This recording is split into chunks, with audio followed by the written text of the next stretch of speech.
Hello, welcome back to my DireWolf tutorial series. So in the last episode we talked about the MEIO port, and the MEIO port is a way of transferring items between storage cells on your network. So it's very handy if you need to rearrange your items for whatever reason. So we've got these three types of things we can store on the junk blocks disk, the dirt and cobble and gravel. And it's got some stuff in here, but we're coming close to the storage on several other of our blocks. So I've taken some of the items out that are heaviest in our system right now, and I'm going to repartition this junk blocks to allow them to store all of them. If we put it back in here, we can add all of these types, and I'll just call it excess right now. I format it, and there we go. It's formatted excess. Now it still says 3 of 63 types, but that's because it has 3 types of items in the cell, not that it has 3 that it can have. If we hit clear and put the storage cell back in here, these are the types it has. I cleared it before, which is why it didn't show up when I first put it in there. So here we go. I'm going to put this back into the network. And actually, I'm sorry, I'm not. I'm going to use the IL port now. So I'm going to take this, and I want to transfer stuff to the storage cell from the network.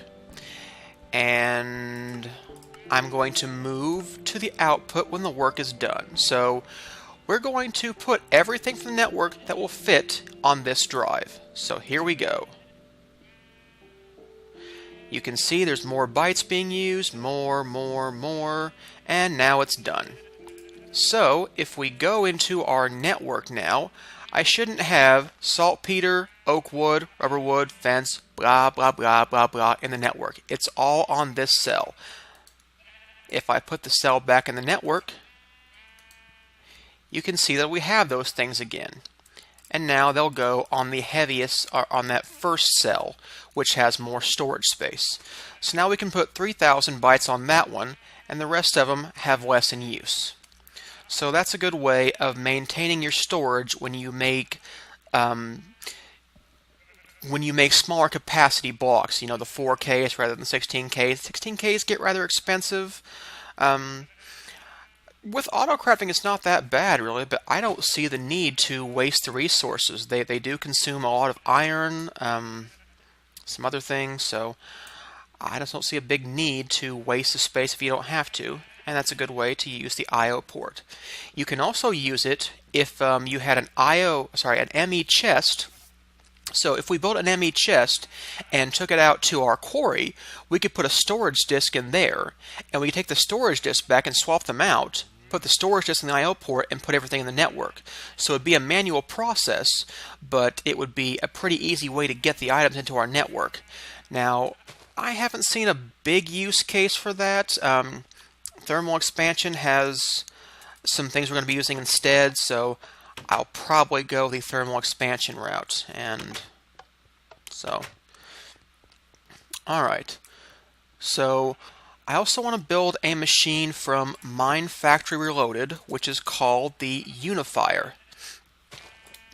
The Unifier requires some plastic sheets, a book, a machine block, and some redstone comparators. So, alright, that shouldn't be too difficult.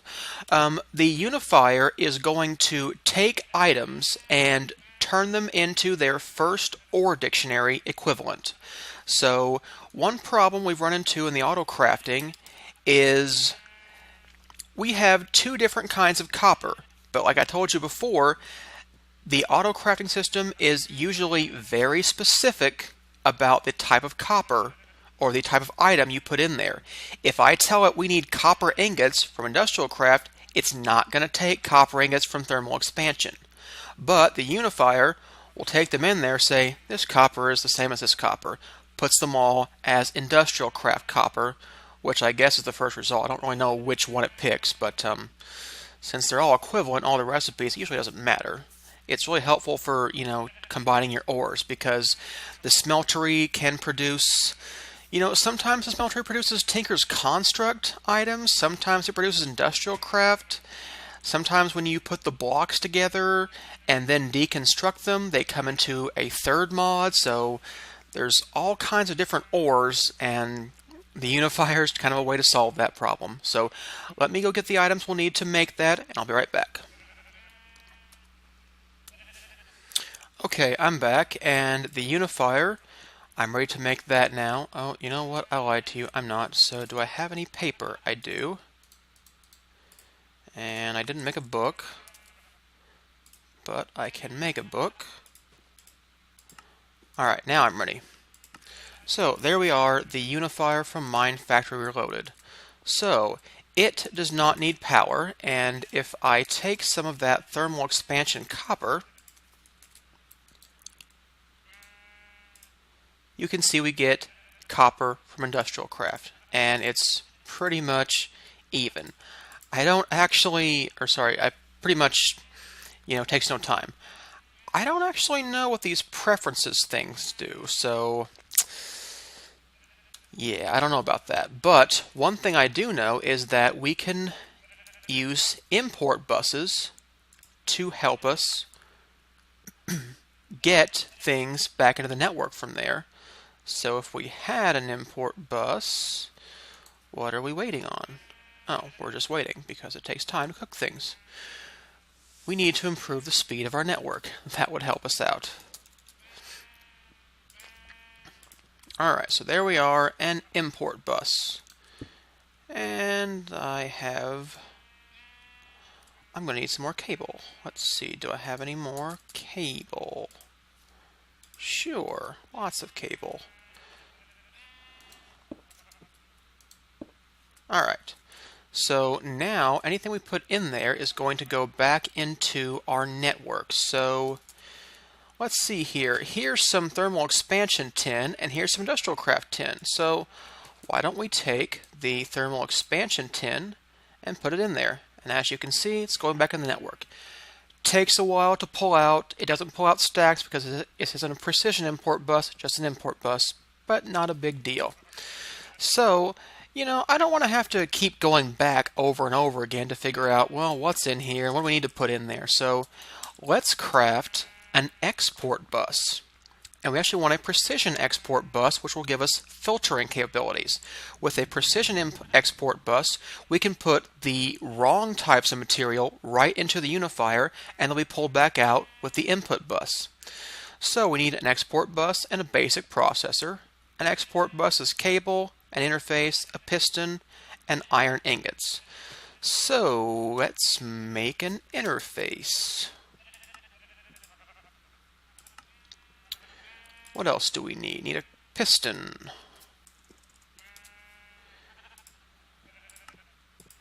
And we need cable, iron. That shouldn't be a problem. So, can we make this now? Nope, what are we missing? We're missing that interface. Probably hasn't finished making that yet. We also need a basic processor so that we can make the precision export bus. So how's it doing? It's missing gold. Okay, I ran out of gold. Okay.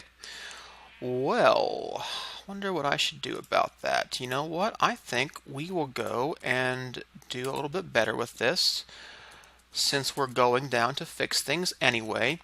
This is kind of the process. You kind of see what's missing in your network and you realize you have to change something. So I'll go down the redstone furnace and I'll cook up one piece of gold. And then I'm going to go back to my ME pattern encoder, and I'm going to say if you want gold, you can get it from gold dust. We'll put that pattern in our electrical furnace, or electric furnace, and let's see here, where's the pulverizer? I usually prefer the pulverizer to the macerator, and it's because it has a chance to generate extra ores. I think actually Industrial Craft has changed a little bit in that, but I don't know a lot about it yet, so I'm not going to do anything with that at the moment. So I'll put that in there and put that in there, and if I put the pattern in the furnace, it now knows how to get gold if it runs out again. And it's no longer crafting anything, so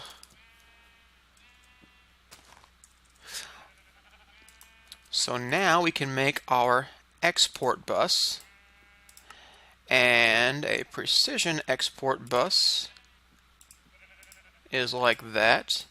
And I need more of the cable, but I still have the cable.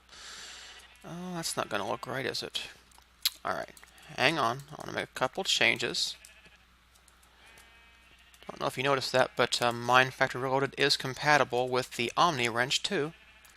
So, nice. I don't need that kind of cable there. I need my import bus. Okay. Basic import bus.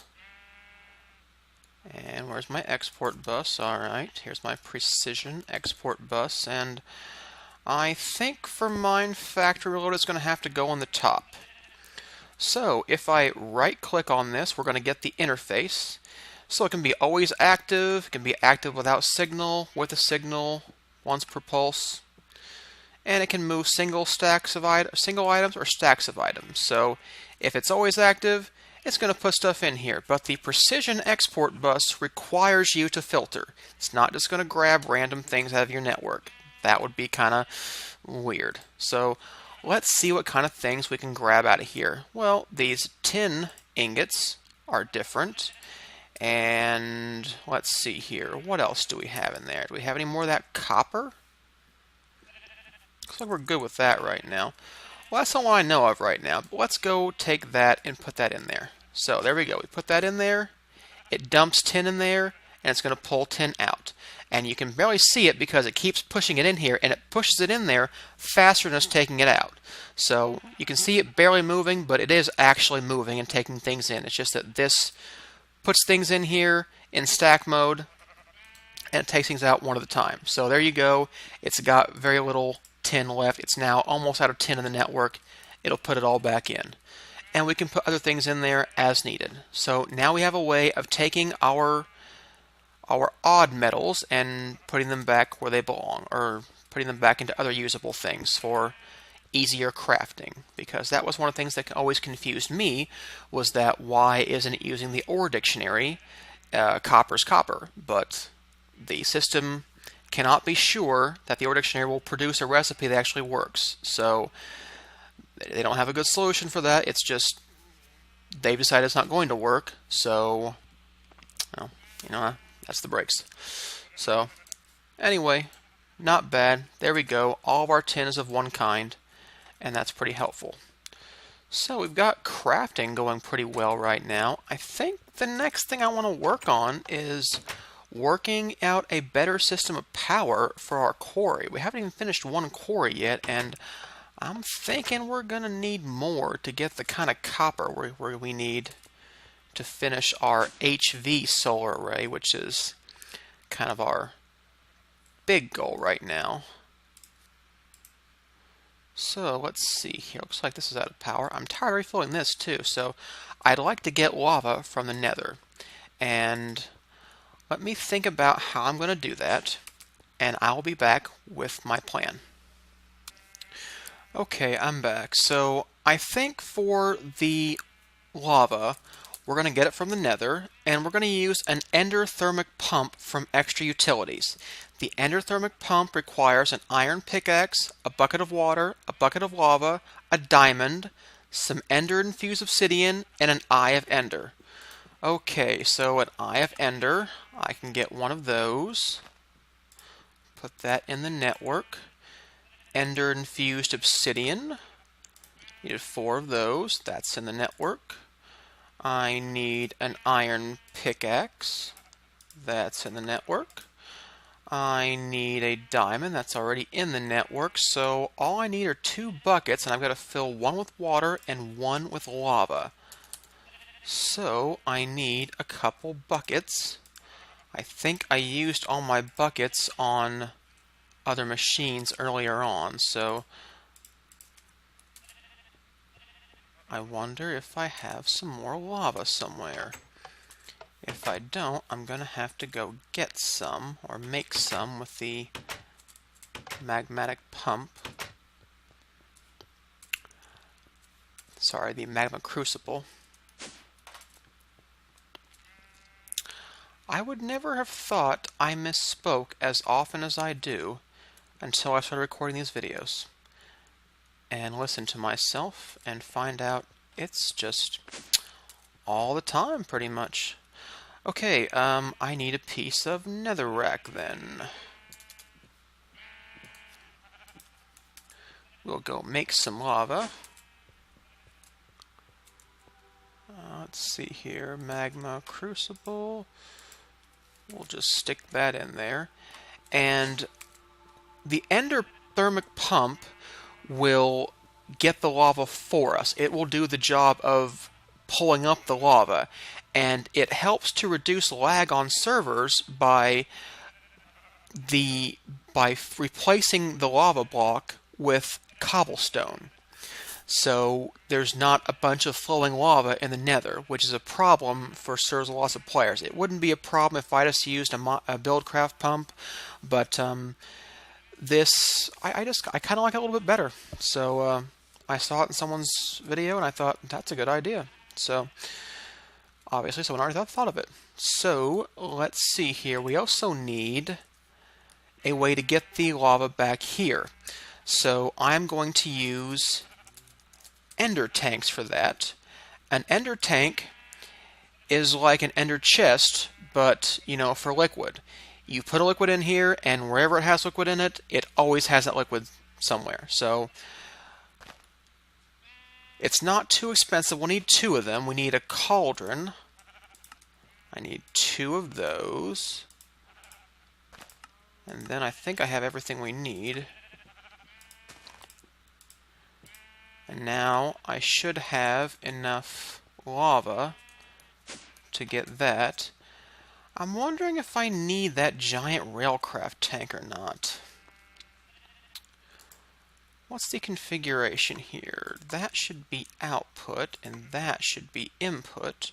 Okay, and now I can put this bucket in here and get a bucket of lava. Alright. So I now have the material for the ender-thermic pump.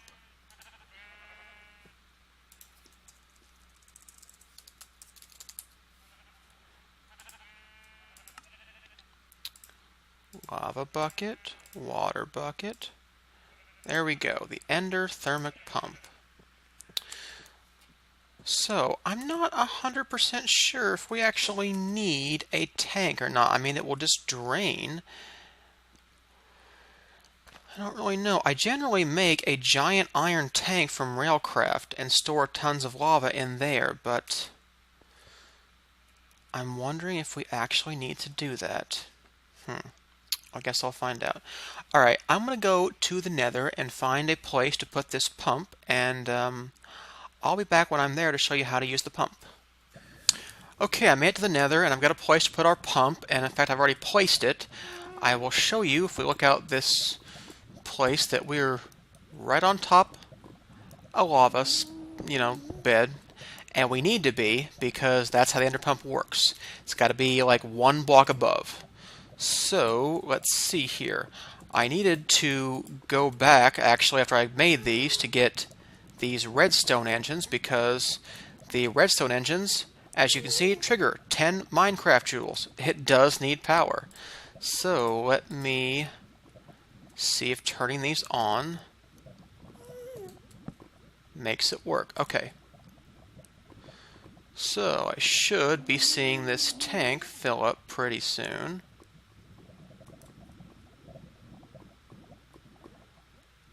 I hope.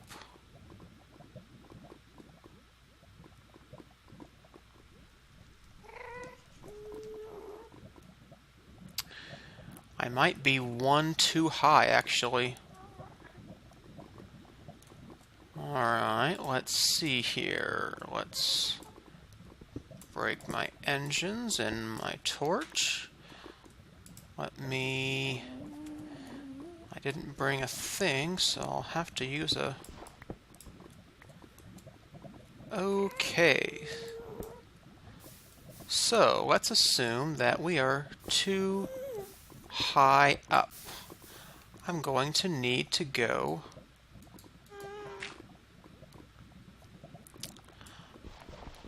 I'm going to get one down.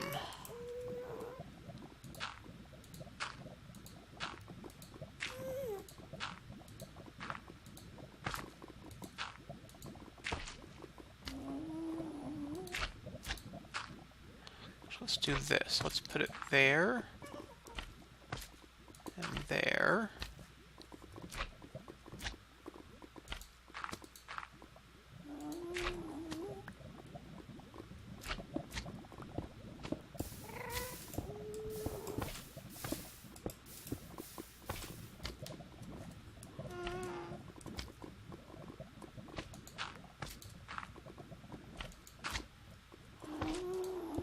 Alright, let's try that again.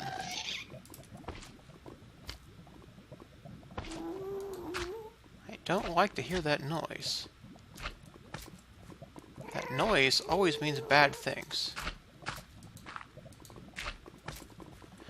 Alright, where are my engines? Put one here, put one there. Where are my torches? Where are my tanks?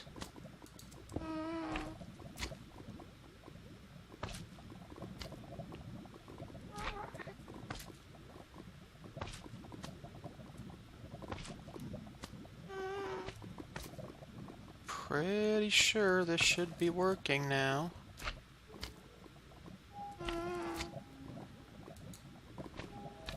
There's no interface. Oh, okay, there it is. Okay, yay, huh?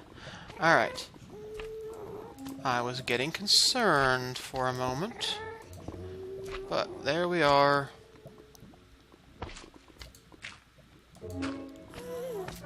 Put our other redstone torch down. There we go. And you can configure this to be of different, you know, you could make it, I think you need dyes, but you can change the tank color and it'll be a different ender tank than the one that is here. So I'm going to go back to the overworld. There's a guest. Ow. Ow, ow. Alright. Oh, there you are.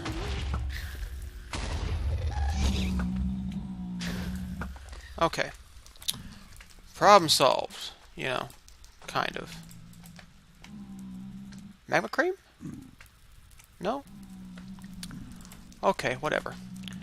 Time to go back. Where is... Okay, portal is this way.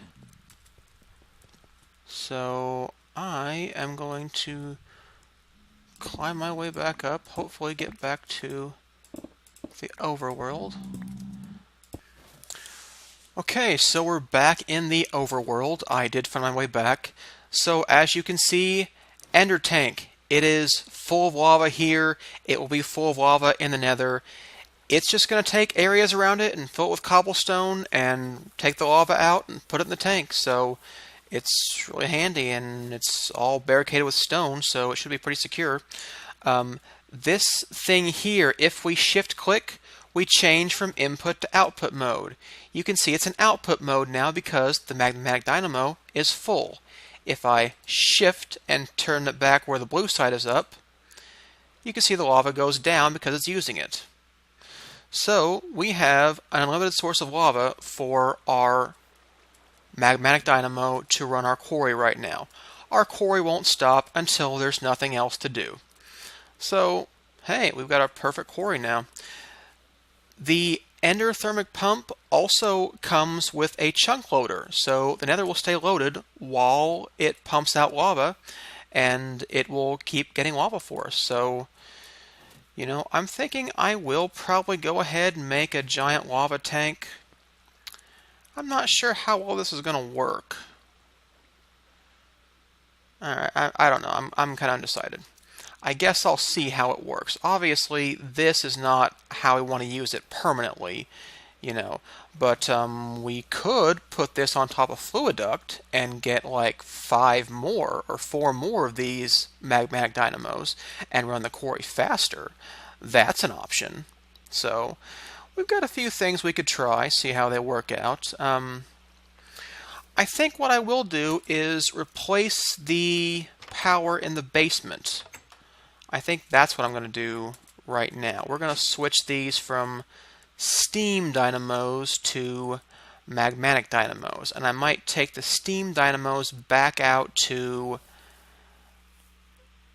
the quarry and put them back in some kind of, auto coal setup or auto charcoal setup, at least for now. I don't know. Might be time to make some more thermal expansion machines. Alright, that's probably time for this episode. I will check that, and if we're over time, well, this is it. Otherwise, I'll come back and we'll do some more things. Probably catch you next time.